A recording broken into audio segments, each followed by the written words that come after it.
and the All Indiana Podcast Network. This is the News 8 Daily 8 Podcast, a Wish TV News 8 update. Hello, I'm Jeremy Jenkins, and this is your News 8 Daily 8 Podcast for Thursday, January 23rd. Looking for ways to save on your energy bills? AES Indiana has you covered. From smart thermostats to home energy assessments, we offer simple solutions to keep your home comfortable and your costs down. AES can help you save money and energy with kits, tips, rebates, and more. Visit aesindiana.com/ways to save to learn more about how we can help you save money. AES Indiana, helping you discover real ways to save. We begin with news on the city's northeast side, where one person is in critical condition after a shooting. Police say they were called just before 2:45 this morning to a home on North Olney Street near 30th and Sherman. Officers say they found a male with gunshot wounds. Police did not give an age for the victim. IMPD says he was taken to a hospital with critical injuries. Right now, police say they are looking for a suspect, but also say the victim could not give a description of the shooter due to his injuries. In other news, right now we are learning more about the gruesome details of what police say was human trafficking operation on a remote property in Morgan County. IT-Mate's Kyla Russell reports. Brian and Sonia Stafford were charged in December after the sheriff says an 8-month-long investigation revealed they'd been treating dozens of children in their care like slaves, many of them adopted or in foster care.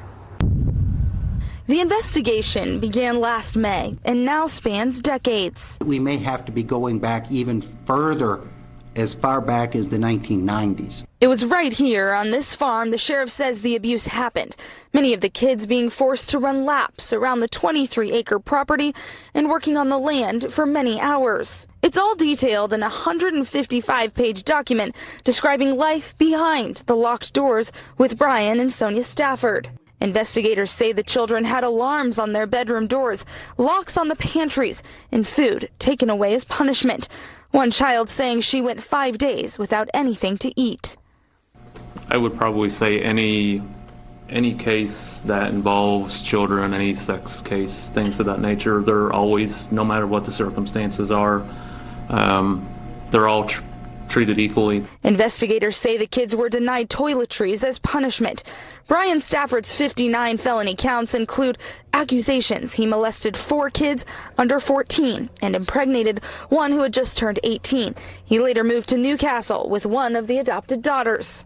Sonia Stafford is facing 58 felony counts, mostly for spanking and strangling kids. It is our belief that there are still individuals out there, whether it be victims or witnesses, or even people with information regarding the Stafford. Since charges were first announced in December, at least one more victim has come forward. Investigators hope releasing some of the details will prompt even more to speak out. Some people don't disclose right away. Some people wait years to disclose, and we understand that, but we just want to emphasize if they're at that point where they want to come forward, they want to talk to investigators about what they either went through or witnessed, that we're here and we're ready to talk to them when they're ready. Now, for more information on how to reach out to detectives or what exactly the Staffords are accused of, go ahead and grab your phone and scan that QR code on your screen. That will take you to the As Seen On section of wishtv.com, where I've posted more information. Reporting here in Morgan County, I'm Kyla Russell for Wish TV. wishtv.com, or follow us on Facebook for updates. Sentencing is set for February 13th for Bruce Mendenhall, the man known as the truck stop serial killer, after being convicted in Indianapolis for another murder. Yesterday, Mendenhall was found guilty of killing Karma Papura back in 2007. Witnesses say she was last seen near Mendenhall's semi-trailer at a gas station on the south side. Her body was found 4 years later in Kentucky. Mendenhall is already serving life sentences for killing 2 women in Tennessee. Speaking of Tennessee, down in Nashville, police say they do not have a motive yet for a shooting at a high school that left a female student dead. Officers say the 17-year-old shooter then took his own life. The shooting happened inside the cafeteria of Antioch High School yesterday. Metro Nashville's police chief says the shooter confronted 16-year-old Jocelyn Correa Escalante before opening fire, killing the girl. Another student was grazed by a bullet and was treated and released from a hospital. In Los Angeles, more than 50,000 people are now under evacuation orders as a new wildfire rages through the northern region of the city. Firefighters say the Hughes fire broke out late yesterday morning, about 40 miles from the Eaton and Palisades fires that have caused major damage to a number of areas in LA. Firefighters say the high winds that have kept aircraft from joining containment efforts for the past 3 weeks have now slowed down. So far, there are no reports of homes or other structures that have been burned. When it comes to the weather, the brutal temperatures are gone, but now Storm Track 8 says we will likely see some snow. Meteorologist Tara Hastings has your News 8 Daily 8 forecast. Good morning. It is 8:49, and boy, we have quite a bit of a difference from the last 24 hours. We're 23 degrees warmer yesterday. We were into the single digits, almost near zero, and today we are seeing those temps into the 20s. Now, we do have a lot more cloud cover out there right now, and even a few flurries in some spots. Southwest winds at 13 miles per hour. That is creating a wind chill or feels like temperature at 12. Some spots across the metro area have fallen into the teens early this morning. Right now in Hamilton County, you're in the lower 20s, like Noblesville and Fishers, Anderson, all at 21 degrees. We're at 23 in Greenwood and 24 degrees right now in Brownsburg. We are going to look for wind chill values in positive territory. We spent 70 hours with wind chill values sub-zero. Not the case today. I think we're going to remain in positive territory for all of the day today. Here's a look at Storm Tracker. We're dry right now in Indianapolis, but we did have some flurries across parts of southern Indiana, right around the Bloomington area, northeastern Lawrence County, also into Brownstown here. Just seeing a few very light flurries across parts of North Vernon as well. That's about it. I do think for the most part, if anybody sees any flurries, I don't think we're necessarily going to see any accumulating snow at all. Satellite picture shows a cold front slicing through the state right now. Lots of clouds in place, but I don't think those clouds are going to be with us all day today. I think later on tonight, the clouds begin to break up. Today, we'll see those temperatures climbing into the mid and upper 20s. We'll get up to about 28 degrees in Indianapolis. Could be a bit breezy at times. 27 in Richmond and 24 degrees later this afternoon in Lafayette.